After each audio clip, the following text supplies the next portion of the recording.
अस्सलामुअलैकुम वरहमतुल्लाहि वबरकातुहू। उम्मीद है कि डियर स्टूडेंट्स आप सब खैरियत से होंगे। अब हम केमिस्ट्री को भी स्टार्ट करने जा रहे हैं। फ़र्स्ट ईयर की केमिस्ट्री का चैप्टर नंबर 1 बेसिक कंसेप्ट से हम स्टार्ट करेंगे इंशाल्लाह ताला। बायो की तरह केमिस्ट्री को भी हम इसी वे में लेके चलेंगे जिस तरह हमने बायोलॉजी शुरू की हुई है। सबसे पहले फर्स्ट ईयर की केमिस्ट्री का chapter number 1 basic concept start करेंगे। जिस तरह से अगर बंदे ने इंग्लिश लिखनी हो, बोलनी हो या सीखनी हो, सबसे पहले उसकी अल्फ़ाबेट्स ABC सिखाए जाते हैं। इसी तरह अगर उर्दू बंदे ने लिखनी, सीखनी या बोलनी हो, सबसे पहले उसे हरूफ तहज्जी सिखाए जाते हैं, अलिफ बे पे। इसी तरह अगर बंदे ने केमिस्ट्री पढ़नी है, सबसे पहले उसे उसके बेसिक कंसेप्ट्स का पता होना चाहिए। इसीलिए सबसे पहले केमिस्ट्री की जो फर्स्ट ईयर की बुक है ये बेसिक कंसेप्ट से ही स्टार्ट की गई है। ऐसा मुमकिन ही नहीं बंदा केमिस्ट्री पढ़े और बंदा एटम को छोड़ दे। बेसिक कंसेप्ट्स में सबसे पहले एटम ही आता है। अब हम इस लेक्चर में पढ़ेंगे कि एटम को मुख्तलिफ इराज में पास्ट में किस नज़र से देखा गया, क्या कहा जाता रहा, किस तरह से आहिस्ता आहिस्ता एटम की डेफिनेशन में जिद्दत आती गई। बेसिकली इस लेक्चर में बैकग्राउंड हिस्ट्री हम एटम की डिस्कस करेंगे। बैकग्राउंड हिस्ट्री में सबसे पहले a long time ago it was thought that matter is made up of simple indivisible particles. बहुत अरसा पहले ये सोचा जाता था कि मैटर जो है वो बहुत ही सिंपल से इंडिविजिबल पार्टिकल से मिलके बना हुआ है। इंडिविजिबल का मतलब ऐसा पार्टिकल जो डिवाइड ना हो सके। मतलब कि एक सिंपल पार्टिकल है एटम, मैटर का सबसे छोटा हिस्सा सिंपल पार्टिकल है और उसको मज़ीद डिवाइड नहीं किया जा सकता। यही सोच ग्रीक फ़िलोसोफर्स की थी, यूनानी फ़लसफ़ा निगारों की भी यही सोच थी। दे थॉट, उनकी सोच थी that matter could be divided into smaller and smaller particle to reach a basic unit which could not be divided further. उनका मानना था, उनका सोचना था कि मैटर जो है उसको डिवाइड हम करी जाएं। एक ऐसी स्टेज लाजमी आएगी जिस स्टेज पे जाके वो मैटर मज़ीद डिवाइड नहीं होगा और वो स्टेज, उस स्टेज पे जो हमें पार्टिकल हासिल होगा वो तमाम मैटर्स का बेसिक यूनिट होगा। उसी से मिलके तमाम मैटर्स बने हुए हैं। ये ग्रीक फ़िलोसफर्स का सोचना था। फ़िलोसफर बेसिकली अपनी सोच की बेसिस पे ही कोई मफरूज़ा, कोई हाइपोथेसिस देता है। अब डेमोक्रिटस भी ग्रीक फ़िलोसफर ही में से था। उसने इन पार्टिकल्स को एटमॉस का नाम दिया, जो कि ग्रीक वर्ड एटम से निकला था।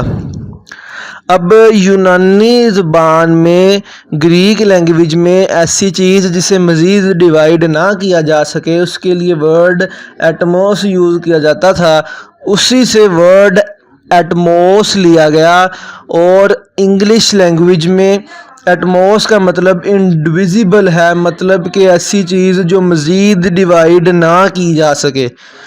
अब ये ग्रीक फ़िलोसफर्स ने अपने आइडियाज़, थॉट्स दी, लेकिन इनकी कोई एक्सपेरिमेंटल बेस ना थी, किसी तजर्बे से ये साबित ना था, बस उनकी सोच थी। इन्होंने अपनी सोच ज़ाहिर की कि ऐसा हो सकता है, इसीलिए इसको मज़ीद आगे नहीं बयान किया जाता कि क्योंकि साइंस में हर चीज़ एक्सपेरिमेंटल बेस होती है, एक्सपेरिमेंट मांगा जाता है।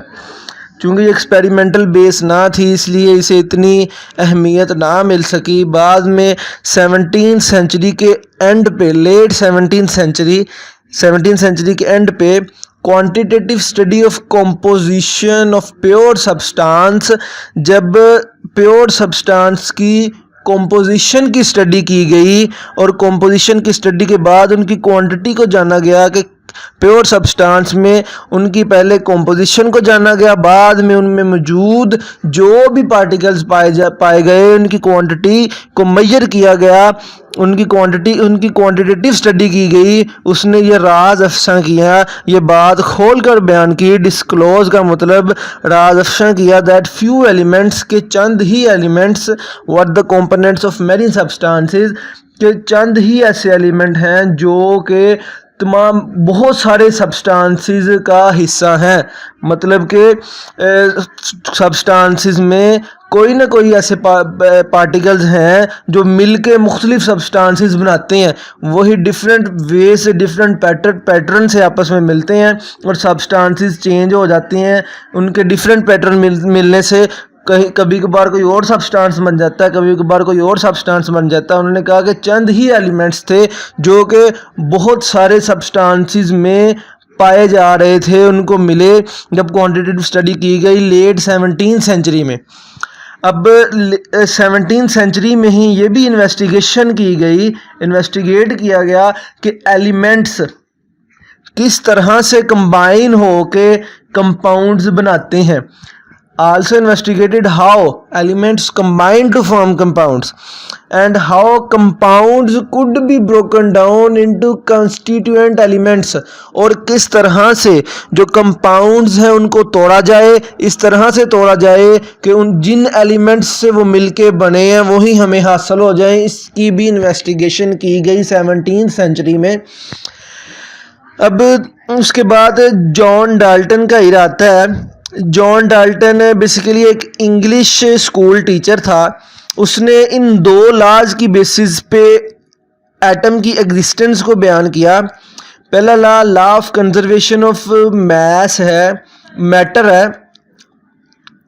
मतलब कि मैटर जो है इस लॉ के मुताबिक मैटर ना बनाया जा सकता है, ना कंप्लीटली तौर पे डिस्ट्रॉय किया जा सकता है, डिस्ट्रॉय किया ही नहीं जा सकता बल्कि एक फॉर्म से दूसरी फॉर्म में कन्वर्ट हो सकता है। सॉलिड से लिक्विड में चला जाएगा, लिक्विड से गैस में चला जाएगा, गैस से प्लाज्मा में चला जाएगा, लेकिन मैटर जो है वो कंप्लीट डिस्ट्रॉय किया ही नहीं जा सकता। आप ऐसे कह सकते हैं इस यूनिवर्स में, इस कायनात में जितना भी मैटर मौजूद है वो कंजर्व्ड है, ना नया बनेगा और ना ही पुराना ख़त्म होगा, वो रिमेन कंजर्व ही रहता है। और दूसरा लॉ ऑफ डेफिनेट प्रोपोर्शन था। लॉ ऑफ डेफिनेट प्रोपोर्शन को आप इस तरह से समझें कि एक आप H2O का मालिक्यूल लेट करें, H2O के मालिक्यूल में 2 हाइड्रोजन 1 ऑक्सीजन पाई जाती है। हाइड्रोजन का मैस इधर 1 ग्राम होता है, 2 हाइड्रोजन है, 2 ग्राम मैस हाइड्रोजन का होगा, 16 ग्राम मैस ऑक्सीजन का होगा। अब अगर देखा जाए तो इस रेशो के मुताबिक जब भी 16 ग्राम ऑक्सीजन के साथ 2 ग्राम हाइड्रोजन मिलेगी तो वाटर का मालिक्यूल बनेगा जिसका वेट 18 ग्राम होगा। अब हमेशा ही ऐसे होगा कि अगर 16 ग्राम के साथ 2 ग्राम हाइड्रोजन मिलेगी तो 18 ग्राम ही पानी बनेगा। अगर 16 ग्राम के साथ 3 ग्राम हाइड्रोजन बना दी जाए, जोड़ दी जाए, तो ये पानी नहीं रहेगा। मे भी ऐसा पॉसिबल ही ना हो कि ऑक्सीजन के साथ 3 हाइड्रोजन मिल जाएं। अगर मिल भी जाएं तो हाइड्रोनियम आयन बेसिकली बन जाता है। अगर 3 हाइड्रोजन ऑक्सीजन के साथ मिल जाएं तो वो पानी नहीं रहेगा, कोई और कंपाउंड बन जाएगा। हर कंपाउंड में एटम्स की डेफिनेट प्रोपोर्शन पाई जाती है, मखसूस क्वांटिटी पाई जाती है, उसकी बेस पे उसका नाम दिया गया। अगर दुनिया में इस यूनिवर्स में वाटर कहीं से भी आप पिक कर लें, उसमें डेफिनेट प्रोपोर्शन, एक ख़ास प्रोपोर्शन हाइड्रोजन और ऑक्सीजन की ही पाई जाएगी। इन दोनों लॉज की बेसिस पे उसने कहा कि कोई ना कोई बेसिक यूनिट है।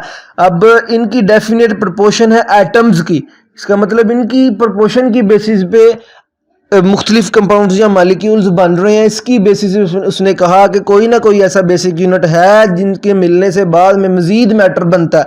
इसकी इन लॉज की बेसिस पे उसने एटम की एग्जिस्टेंस को शो किया। उसने एटॉमिक थ्योरी भी प्रपोज्ड की जिसके मुताबिक matter is composed of atoms of different elements.